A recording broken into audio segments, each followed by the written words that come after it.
Bueno, en este segmento es la continuación del tratamiento de metabolismo de las lipoproteínas plasmáticas, en el cual vamos a abordar en forma esquemática los aspectos más relevantes de la estructura, función y metabolismo de las lipoproteínas. En este sentido, lo primero que vamos a hacer es revisar un poco la estructura y función de las lipoproteínas plasmáticas. Son complejos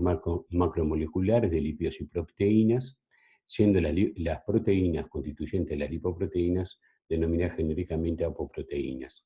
Como vemos en el esquema, tenemos una estructura típica o clásica de una lipoproteína plasmática, en la cual hay un núcleo central hidrofóbico que contiene sobre todo los lípidos no polares como triglicéridos y ésteres de colesterol, y una capa externa hidrofílica constituida por aquellos componentes o segmentos de moléculas de colesterol libre o de fosfolípidos que están expuestos a la fase acuosa, que son sus segmentos polares, y las apoproteínas, que son obviamente hidrofílicas y por tanto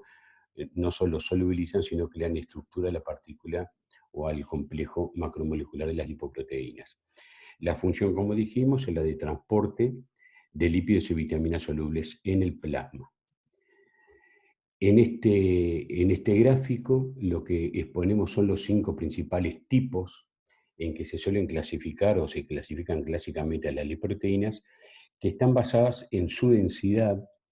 la cual es producto de la proporción relativa de lípidos y proteínas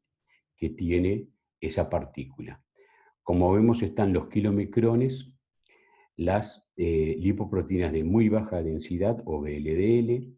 las de densidad intermedia, las LDL o lipoproteínas de baja densidad y las HDL o las lipoproteínas de alta densidad. Y como vemos en este esquema, ¿verdad? Perdón. Como vemos en este esquema, se puede apreciar de que a mayor contenido del componente lipídico y menor contenido o proporción de proteínas, las partículas de lipoproteínas son de mayor diámetro, como se puede ver aquí, y de menor densidad. Es decir, cuanto mayor es la cantidad de lípidos, menor es la densidad de la lipoproteína, como vamos viendo en este esquema, donde la proporción de triglicéridos, fosfolípidos, ésteres del colesterol y colesterol va disminuyendo paulatinamente desde las lipoproteínas de muy baja densidad, como los kilomicrones y las VLDL,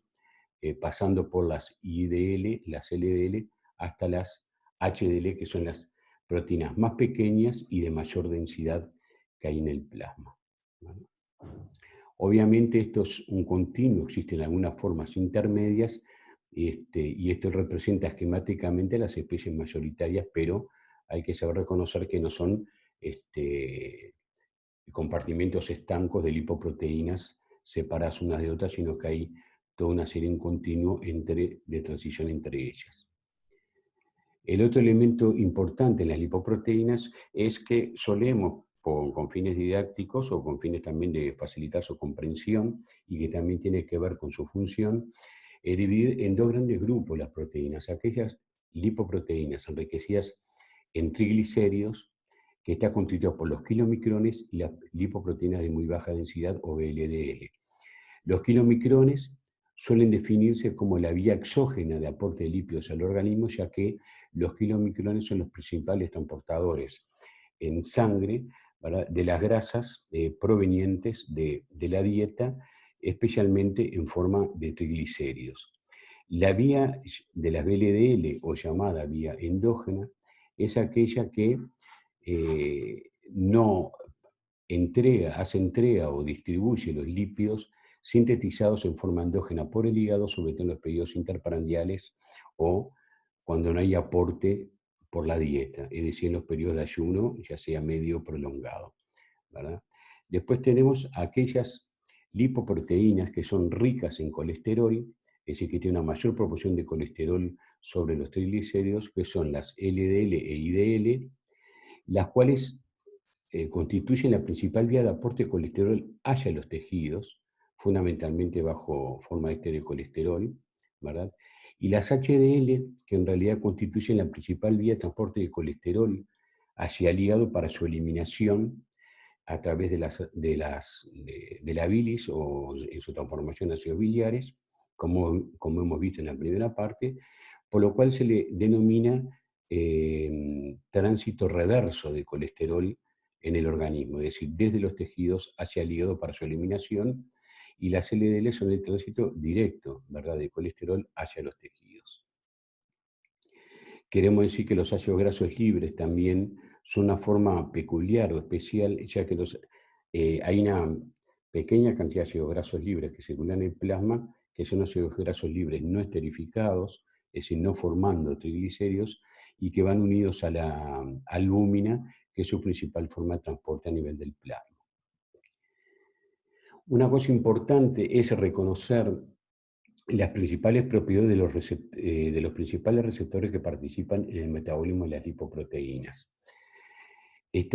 Primeramente queremos destacar el receptor de LDL o LDLR, como lo vamos a abreviar a lo largo de esta pequeña charla, que su principal ligando son las apoproteínas B y E.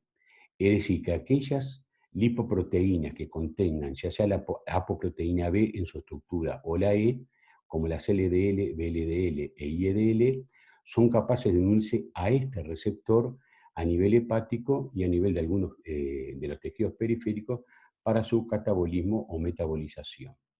¿verdad? Como vemos aquí, son las apoproteínas B100 y E las más afines para este tipo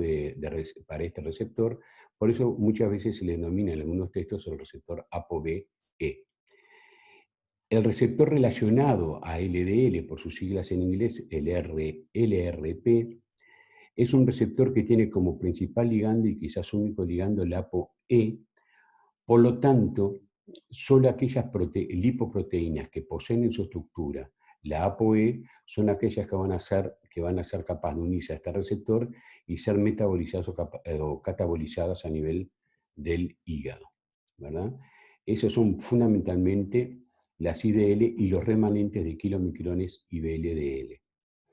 Y después tenemos un grupo de receptores que también son receptores de lipoproteínas. A nivel fisiológico son los scavenger receptors, de ahí sus siglas, o los receptores basureros, como se les suele denominar en español. El SRB1, que es el receptor de HDL, ¿verdad?, que es importante, que son capaces de unirse las apoproteínas constituyentes de las HL, como las apoproteínas A, como la 1, 2, 3 y otros subtipos, y que está presente en hígado y tejidos esteroidogénicos, que son los principales sitios de metabolización del colesterol, fundamentalmente en el hígado para su catabolismo y eliminación a nivel de las vías biliares, o en los tejidos esteroidogénicos para la síntesis de hormonas esteroideas. Y el receptor scavenger, que tiene implicancias en la patología aterosclerótica, como se verá en otra temática de este curso, en parte de este curso, que sobre todo es capaz de reconocer a nivel de los macrófagos las lipoproteínas LDL modificadas o oxidadas, que son parte del proceso de aterosclerosis o de formación de las células espumosas cargadas de lípidos en el subendotelio. Otro elemento importante también son las propiedades que tienen las apoproteínas constituyentes de las distintas lipoproteínas, que participan obviamente en el ensamblado y secreción de esas lipoproteínas, son parte de sostén estructural y mantienen la estructura de las lipoproteínas, protegiendo los lípidos y solubilizándolos en el medio acuoso del plasma, tienen función coactivadora o inhibidora de ciertas enzimas importantes en el metabolismo de los lípidos y de las lipoproteínas, y también, como hemos visto recién en el cuadro anterior, el tipo de reconocimiento por receptores específicos. Esto simplemente a modo de esquema para retener y para rever en la medida que avancemos en esta pequeña charla o entrega, ¿verdad? Pero queremos destacar algunas de las cosas más importantes. La ApoB100, como vimos, es un ligando capaz de ser reconocido en el hígado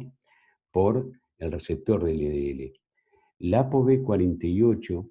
es sintetizada en el intestino, es típica de la estructura de los kilomicrones y carece del dominio de unión a LDLR, al receptor de LDL, ¿verdad? Por lo cual tiene ciertas implicancias que en el catabolismo de los kilomicrones, como veremos a continuación. Algunas otras actividades enzimáticas que iremos viendo en la medida que estudiemos cada una de las lipoproteínas, veremos cuáles son los elementos más importantes por los que deberemos volver a este cuadro para poder fijar algunos de los conocimientos de sus funciones. La vía exógena de lípidos, representada por los kilomicrones, como hemos dicho, tiene que ver con el aporte de lípidos, la absorción y la incorporación de lípidos al organismo a través de la dieta.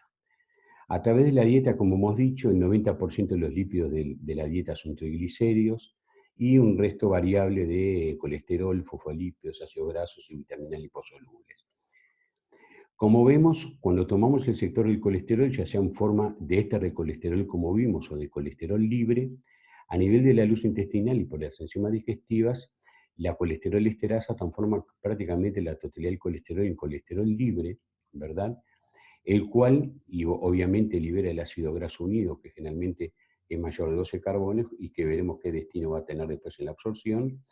y es el colesterol libre el que es capaz de ser internalizado a través de unión a un receptor, el NPC1L1, ¿verdad? Que como decimos acá, este receptor es importante ya que es un blanco farmacológico de inhibidores de la absorción del colesterol a nivel intestinal y que forma parte del arsenal terapéutico que tenemos para el tratamiento de las hiperlipemias, especialmente las hipercolesterolemias, ¿verdad? Es importante reconocer el ezetimibe o ezetimiba, ¿verdad? Como una droga capaz de bloquear la absorción a nivel intestinal del colesterol. Una vez en el interior del enterocito, el colesterol es nuevamente asilado, es decir, esterificado con ácido graso por una enzima, la ACIL, o enzima colesterol aciltransferasa, la CAT, e incorporado en lo que llamamos los kilomicrones nacientes, que son de síntesis a nivel enterocito. Con respecto a los fosfolípidos y a los triglicéridos, ambos son degradados en sus componentes para facilitar su absorción por las fosfolipasas intestinales o las lipasas pancreáticas, también a nivel de los jugos digestivos, a nivel del intestino. Y como vemos, se van liberando progresivamente los ácidos grasos que están esterificando tanto al, al glicerol, ¿verdad?, en los fosfolípidos y en los triglicéridos, y derivando en una mezcla a nivel intestinal de ácidos grasos, ya sea mayores de 12 carbonos o menores de 12 carbonos, que van a tener un diferente destino a nivel del enterocito, son absorbidos junto con los monoglicéridos, glicerol o lisofosfolípidos, que son los remanentes, digamos, de la acción de las lipasas a nivel del tubo digestivo. Una vez en el enterocito, y luego que se hizo esa hidrólisis para facilitar su absorción, se vuelven a resintetizar los triglicéridos a partir de los ácidos grasos, el glicerol y los fosfolípidos, ¿verdad? Y también junto con los ésteres de colesterol y parte del colesterol libre, van a ir a formar parte de una estructura denominada el kilomicrón naciente, que incorpora la ApoB48, la apoproteína B48, y la ApoA, ¿verdad? Y que tiene cantidades importantes de triglicéridos, sobre todo, y de ésteres de colesterol, fracciones que dependen sus proporciones de la cantidad que se han absorbido en el de la dieta. Este kilomicrón naciente tiene, como vemos, es una lipoproteína rica en triglicéridos, ya que tiene 10 veces más triglicéridos que colesterol. Estos kilomicrones nacientes son volcados al sistema linfático, ¿verdad? Y son transportados por la linfa al sistema venoso y su distribución a los tejidos. Mientras que el glicerol y los ácidos grasos de cadena corta son directamente vehiculizados por el enterocito como tales a la circulación portal. El metabolismo de estos kilomicrones tiene varias etapas que las esquematizamos en este esquema. Es, como dijimos, en la etapa 1, el enterocito sintetiza los kilomicrones nacientes o prekilomicrones, los cuales contienen fundamentalmente ApoB48 y ApoA1 y A2 mayoritariamente. A nivel de la circulación, cuando entran en la circulación, es importante perdón, un evento fisiológico importante, que es el intercambio de componentes que hay muy dinámico entre las distintas lipoproteínas del plasma. Aquí, como vemos, los kilomicrones, una vez que entran al plasma, eh,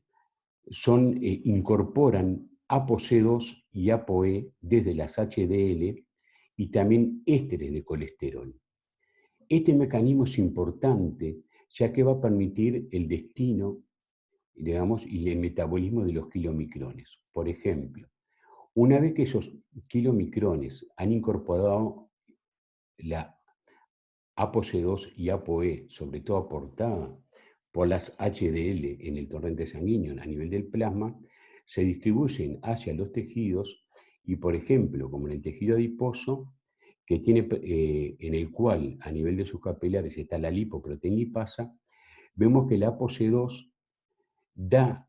dota a los kilomicrones de la capacidad de activar las lipoproteínas lipasas tisulares y por tanto la capacidad de degradar a nivel de los distintos tejidos, sobre todo el tejido adiposo, los triglicéridos, liberando ácidos grasos libres hacia el adiposito, en este caso, el cual los va a tomar y va a resintetizar los triglicéridos para almacenamiento. El glicerol no es captado por el hepatocito, va al hígado y se incorpora en otras vías biosintéticas y metabólicas y es reciclado a nivel hepático. Una vez que ha descargado gran parte del contenido de triglicéridos, estos kilomicrones de la vía exógena devuelven la ApoC2 nuevamente a las HDLs y resultan, por la pérdida de triglicéridos, resultan en unas partículas más pequeñas con una baja cantidad de triglicéridos, en donde ahora la proporción, ¿verdad?, de éster de colesterol y colesterol es prácticamente mayoritaria con respecto a la de triglicéridos que han sido hidrolizados por las lipasas tisulares y han entregado parte de su contenido a los tejidos periféricos. Estas partículas de kilomicrones remanentes como parte final de su metabolismo y que han adquirido la ApoE,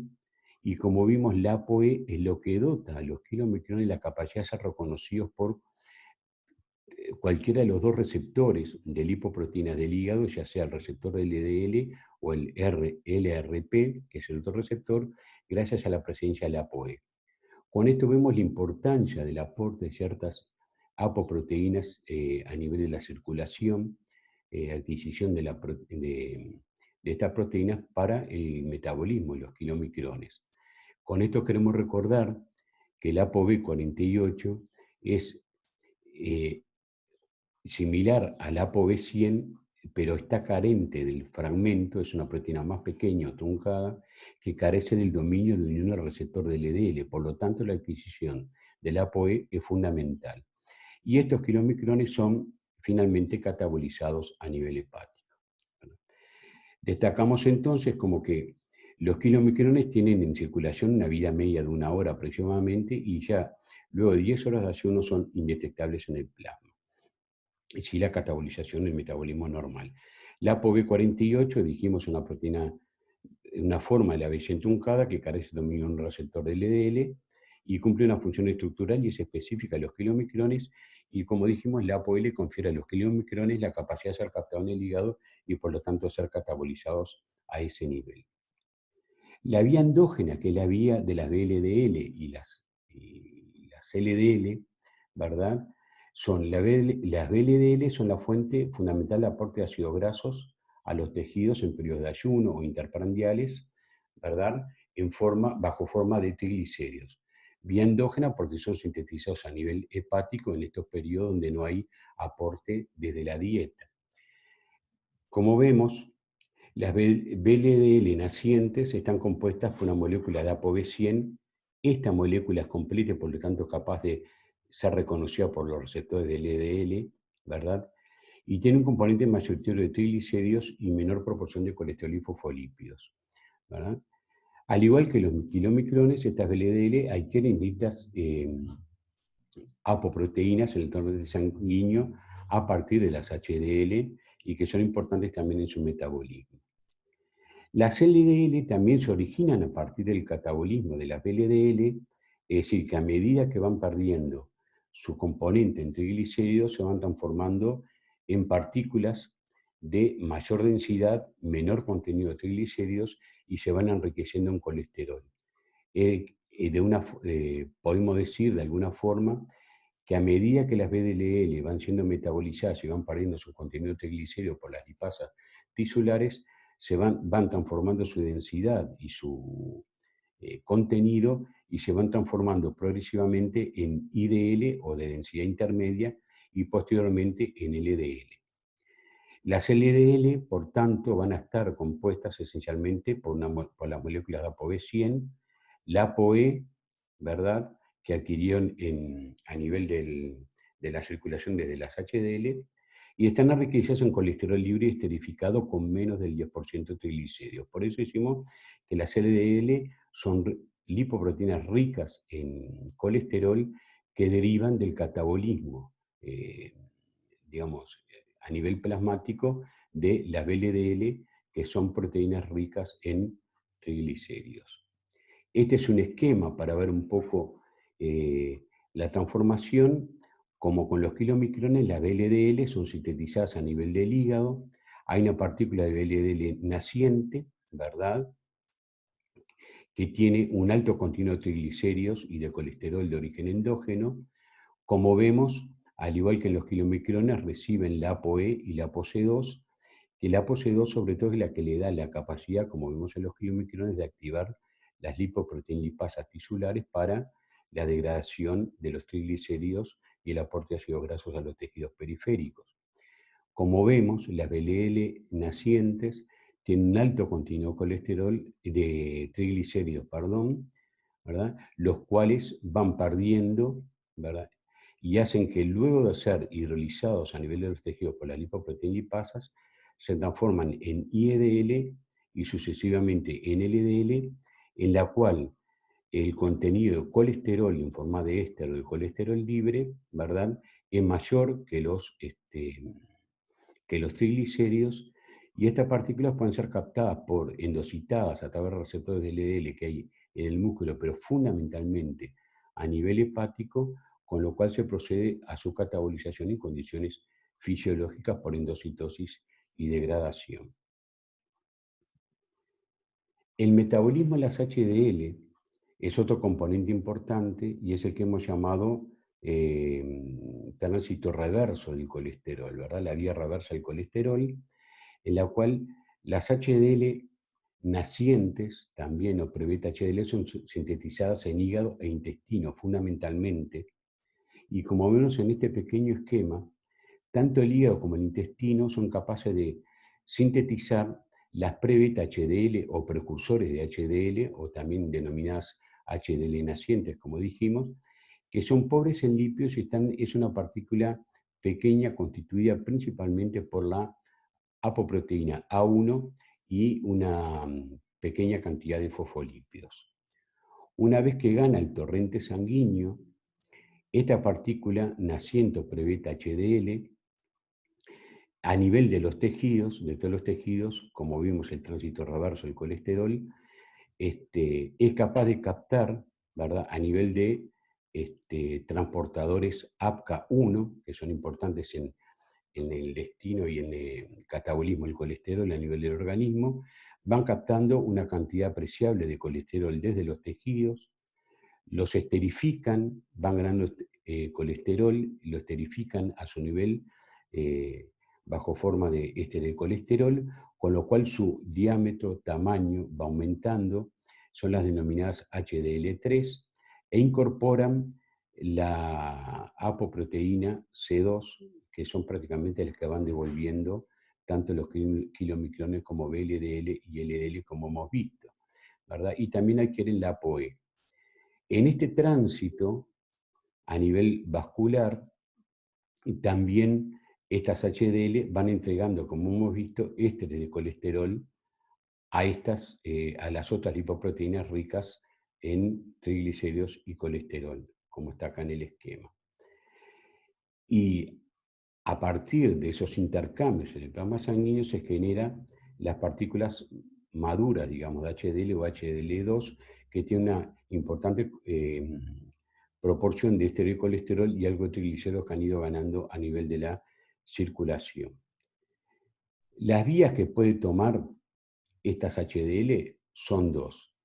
ya sea, como dijimos al principio, a través de los ciertos receptores como es RB1 y a los tejidos esteroidogénicos y entregar colesterol para la biosíntesis de hormonas esteroideas, o ir directamente al hígado y ser, digamos, tomados por distintos receptores a nivel del hígado, especialmente el SRB1, ¿verdad? Y ser catabolizadas y tomar el colesterol para ser eliminado en la bilis como principal vía de eliminación de colesterol del organismo. Pero también hay una especie de reciclaje de las HDL. Si bien las HDL maduras o HDL tipo 2 pueden ir a entregar su contenido de colesterol a los tejidos esteroidogénicos o al hígado, pueden por distintos pasajes a nivel del hígado y por la lipasa hepática volver a transformarse nuevamente en precursores, ¿verdad? De HDL y volver y generar este ciclo, digamos, continuo de la HDL.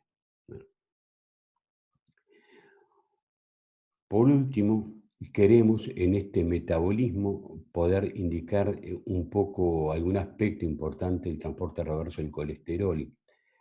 Como dijimos, el colesterol de los tejidos se transportó al hígado para su eliminación, como ya les Villares, por dos vías, directa o indirecta. La vía directa, especialmente esta, es la que estamos viendo recientemente, en la cual, una vez que es captado el colesterol de los tejidos, la HDL en sí misma es eh, captada por el hígado, metabolizada a nivel del hígado y el colesterol es eliminado a nivel de la vía biliar. Como decimos aquí, son captadas por la lipasa hepática, perdón, acá es HDL2, también pueden ser las HDL3, pero son captadas por la lipasa hepática, los receptores hepáticos, y capturando el colesterol hacia el hepatocito, por lo tanto puede ser eliminado a nivel de la vía biliar. Y la vía indirecta, la cual es responsable de estos intercambios importantes que veníamos hablando, y que como hemos visto, las HDL son capaces de intercambiar ésteres de colesterol por triglicéridos con las distintas lipoproteínas, ya sea LDL, IDL o LDL especialmente, con un tránsito neto de colesterol hacia estas lipoproteínas y finalmente hacia las LDL, las cuales son metabolizadas a nivel hepático por ser captadas por los receptores de LDL. En condiciones normales, las HDL, a través de una de las apoproteínas que tiene capacidad de transferir este colesterol, los transfiere, como hemos visto, hacia las lipoproteínas ricas en ApoB, como VLDL, IDL y LDL, a cambio de triglicéridos. Y estas lipoproteínas indirectamente llevan el colesterol a nivel hepático, que es catabolizado. Con esto se constituye la vía reversa del colesterol, ya sea por vía directa o por vía indirecta a través de otras lipoproteínas. Muchas gracias. Continuaremos luego con la parte 3 y final de el metabolismo de las lipoproteínas.